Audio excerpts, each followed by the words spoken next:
Ina şu brendni yadlarınızda koyunlar. Aynen ya evvel orijinal Boston Berdebridon Labaku cinsin, doğru mu? Aynen şunun sıfatı bilen denge taşaşadığın Türkiye'nin tek brendi boladı. Xuda kalsa benim ağa geleveresler duruşuna arkadan. Akurat ne çıkka. Lişli nersesi yok. Dizaynların vapşe monşli. Yadlarınızda koyunlar. Gelesiz Kareli'den.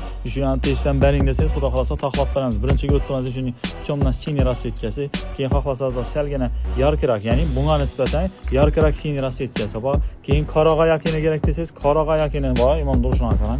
Vapşe zordan bu. Kullas gelesiz. Giyesiz, kalıpını, sıfatını görəsiz bahasını bərabərəsiz. Keyin burası etken duruşan kanallar. Sarı naq bilen tikilgen. Akurat ne duradı. Keyin brandovi lüks variantdan sonra kaldığı için ben de Hermes'ten var. Çamda seni Türkiye'ninki boladı. Zilliniki gerek deseniz Zilliniki var. Kanalli deseniz Kanalli var.